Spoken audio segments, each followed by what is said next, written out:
Another star is born. Mary Martin, co-starring with Jack Benny and Fred Allen in Paramount Pictures' Love Thy Neighbor, is at LaGuardia Airport, New York City, to bid bon voyage to the new Latin discovery Esther Fernandez, who's flying west for a screen test.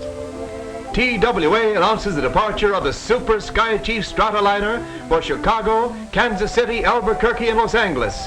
Gate number 3. All aboard, please. In a few short years, the travel habits of millions of women have changed to this comfortable and smooth mode of transportation, just as their modes of dress have shifted from the uncomfortable bustle and hobble skirts of yesterday. Day and night, these mighty ships of commerce ply the air lanes from Atlantic to Pacific, spanning the nation in 15 hours. Up, high up into the substratosphere rises the 45-ton TWA Stratoliner. On into a night sky, the big silver liner speeds swiftly over sleeping villages and great cities. Dawn finds our air voyagers flying over the Texas Panhandle and the colorful mesas of New Mexico. It's a fairyland of tumbling castles far above where the raindrops form. Bridging the horizons in 7-league boots, our passengers ride comfortably in altitude-conditioned cabins. Let's take a peek in the Stratoliner and see how our passenger is doing.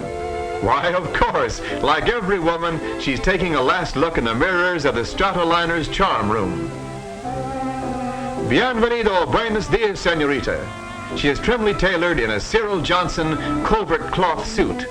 Met by Dee Lawrence, fashion editor of Paramount, Esther is told she is to get off her plane and act in a location picture with 4 other studio players, just now landing from Hollywood. First is lovely Martha O'Driscoll of screen and radio fame. Margaret Hayes from the New York stage in Hollywood is next, while pretty Virginia Dale follows and waves to movie fans gathered at the airport.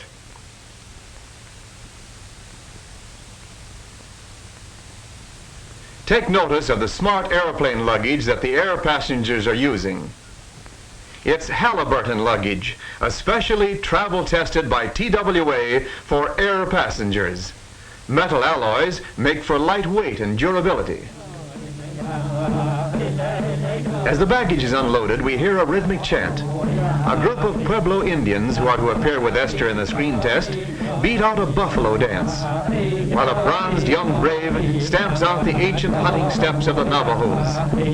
His bow and arrow marks the cadence as he flourishes them in the dance.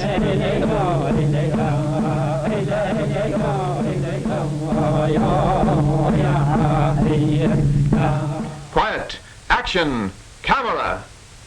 You are now seeing the color screen test of Esther made through the lens of the studio camera.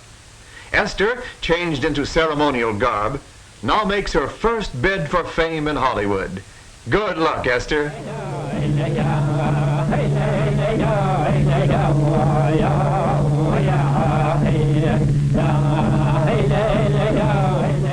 In the meantime, let's visit Isleta Pueblo with Margaret Hayes and Virginia Dale, who have some spare time for sightseeing. Virginia wears a desert blue reefer coat cut in the casual style. Margaret's adobe tan top coat, tossed carelessly over her shoulder, blends with the crumbling adobe ruins. 1 little, 2 little, 3 little Indian girls. Perhaps your garments were inspired by the rich colorings worn by these Indian women. Margaret next meets Louise Abeta, pretty Indian girl who has written a children's book illustrated beautifully by an Indian artist friend.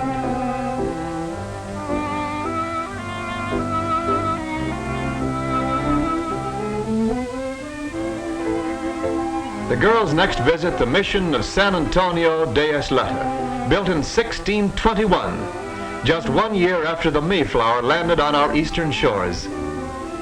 Here in the faith brought them by Coronado in 1620, the Pueblo Indians reverently worship the God of the white man.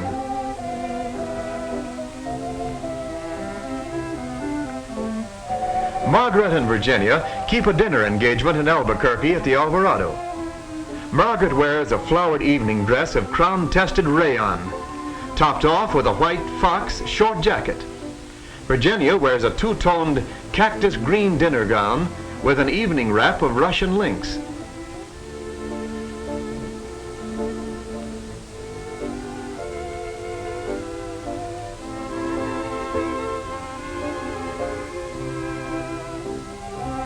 Two other charmingly dressed girls wait in the lobby. This is a stunning burgundy leaf evening dress with a white background of crown-tested rayon. The gray silver fox jacket is worn casually. Here is a brilliant plaid dinner dress with a tight-fitting jacket and with a knotted scarf worn around the shoulders. Note how pockets are outlined in the same jersey material as the skirt. The four Paramount girls and Miss Lawrence were given a big surprise. The studio gave them a week's vacation, so here they are in a Stratoliner flying to Phoenix, Arizona. TWA planes bring new speed, new service to all America. Indispensable in peace, invaluable in war. City of Acoma, oldest continuously inhabited city in the United States, is perched high on a mesa. Huts of adobe huddle in protection against the elements. From our armchair seat in the sky, we see Arizona's famous Valley of the Sun at Phoenix.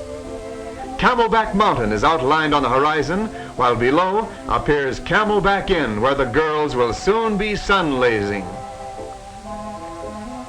Natural desert backgrounds blend perfectly with the original landscaping of the inn, one of the most beautiful of more than a score of resort hotels in the Phoenix Sun Country, where thousands of vacationists relax and find new frontiers of fun. Well, where are the girls? Yippee, ride 'em, cowboy! Could one of our girls be in that station wagon?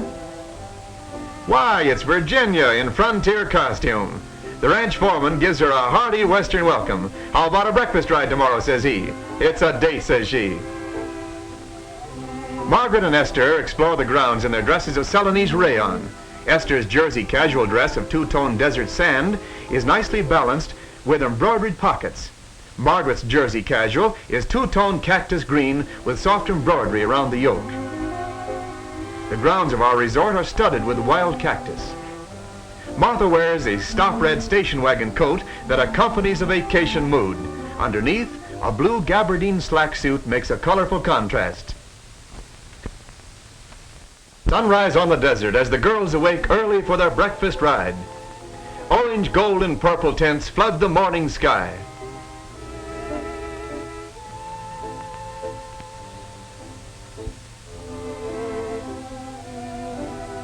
In frontier pants, western high-heeled boots, and 10-gallon Stetson hats, the breakfast party keeps an appointment with Romy, ranch foreman, who has the horses saddled and raring to go.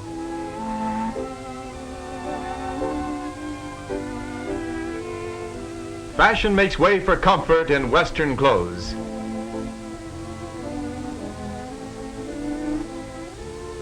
A brisk ride across the desert and a fire is quickly built. Can't you just taste those eggs and bacon and coffee? Just the dish for a Western appetite. Grub's ready, folks. Come and get it.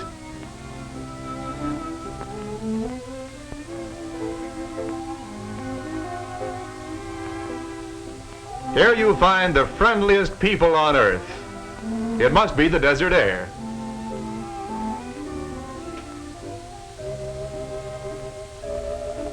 Sun-lazing at the pool follows the breakfast ride. Martha lounges in the patriotic colors of red, white, and blue. Her crisscross bodice tops a full skirt with a shirred matlatex waistband.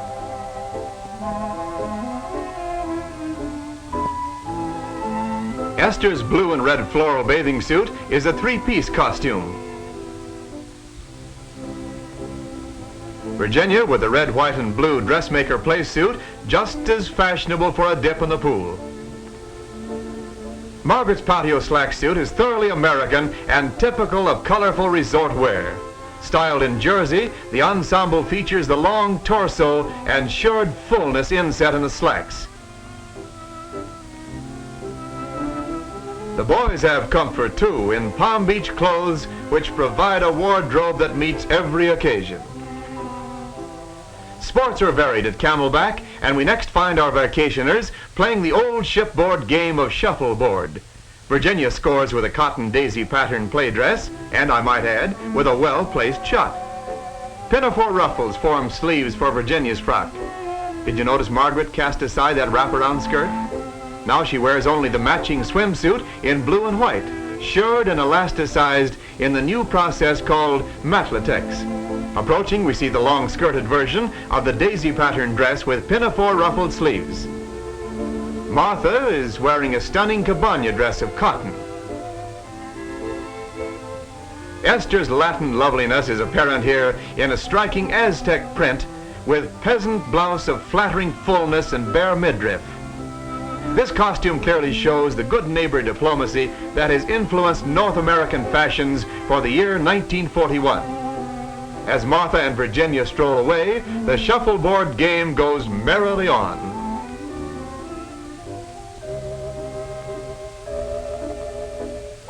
During the cocktail hour, Margaret appears in a sophisticated sheer night blue dress with white yoke embroidered with beaded daisies and edged with perky white piqué. Appropriate for the cocktail hour is the double-breasted Palm Beach jacket and gray-blue trousers. A pretty lawn setting is just the place for this white rayon gabardine slack suit with a very new silhouette of flared tunic-length jacket and matlatex girdle. Topping the costume is an attractive turban of white coin dots on a lime background. Striped sandals complete the ensemble. Notice the Palm Beach suit in new tallow and white. Thinking of a game of tennis, Margaret? Virginia joins the group looking for a tennis partner. She's smartly attired in a two-piece white gabardine playsuit with detachable skirt and matching shoes. When the skirt is removed, Virginia and Margaret discover their shirred elastic waistbands of matlatex are identical and exceptionally comfortable for attractive sportswear. Tennis game over, Virginia changes into a sun outfit of bloused white cotton briefer with bare midriff, striped hand-woven cotton skirt, and full panel inset. This charming cabana dress has a Tahitian print design. Her briefer has a double tie in front and the midriff is bare. Margaret sees the long twilight shadows of Camelback Mountain creeping across the desert floor to the emerald pool below. She suggests a dip, so here we are, and we have two girls sharing a four-piece jersey Tahitian floral costume. One has the swimming combination of brief bra and sarong draped skirt.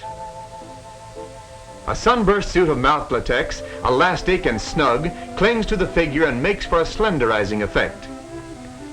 Ideal for a shopping trip is this attractive bolero costume of cartwheel print and Miami crepe, with blouse and lapel facings in monotone shade. Stepping briskly down the walk comes Virginia in a print dress of toast and precious blue with a hip-length woolen jacket of matching toast. Pleated collars and cuffs are a completing trim. Age-old saguaro cactus surrounds the open-air cocktail lounge. Here we have a patriotic dress complete with chevrons, evidencing the military influence in 1941 fashions. This cocktail dress features a newly draped separate skirt and a matching bolero jacket. Again the military dress, but this time with a street-length skirt. It's set off with a self-material red belt.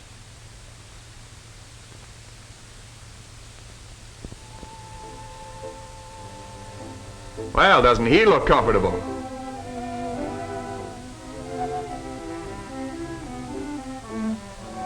Again, our designers have gone south of the border in obtaining the motif for a cotton embroidered dress copied from the Polero native costume of Panama.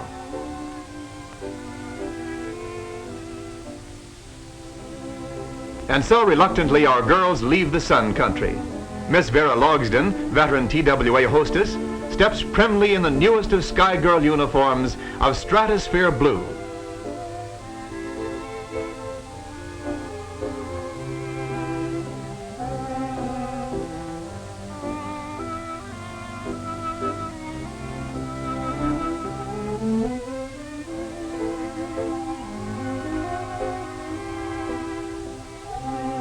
Now off to the most scenic flight in all the world, the air trip over the Grand Canyon of the Arizona, Lake Mead, and Boulder Dam. Our first impressive air view en route to the Grand Canyon is San Francisco Peaks, where Mother Earth stands on her tiptoes, greeting the heavens with a mantle of snow. We approach Meteor Crater, where a giant fist has smashed into the Earth's crust, leaving a hole a mile wide. Martha O'Driscoll sees tremendous vistas, inspiring views. Doggone it, where are the adjectives to describe the magnificent Grand Canyon? Flying on west over the Colorado River, a huge slab of dazzling white concrete between two narrow canyon walls becomes Boulder Dam, greatest engineering achievement of man. Lake Mead extends way back 100 miles behind the dam. More Americans visit this 3,000 square mile Boulder Dam area near Las Vegas, Nevada, than any other national park in the United States.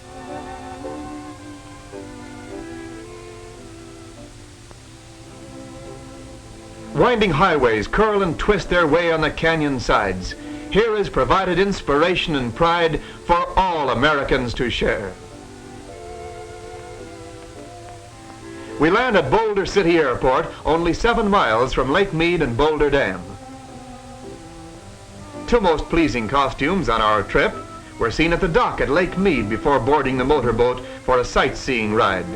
This is a tropical red-tailored suit with full English drape and new long-length coat. The newest in sports shoes are Joyce Coolies.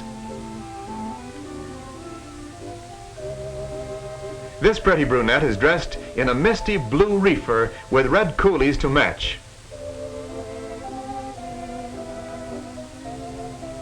A fast cruiser takes us for a ride on the placid waters of Lake Mead, leaving behind a highway on water as our wake ripples away in the distance. The shores are rimmed by desert mountains, but here and there an island has been formed. Cathedral Rock is a chalk cliff that stands alone in isolated beauty. So we take off from Boulder City, heading towards Los Angeles on the last stage of our grand air trip and vacation. The girls are reminded that horizons in the air, like fashion horizons, are reached only to reappear again and again. As Tennyson said nearly a century ago, "For we dipped into the future, far as human eye can see, saw the vision of the world and all the wonder that would be. Saw the heavens filled with commerce, argosies of magic sails, pilots of the purple twilight, dropping down with costly bales."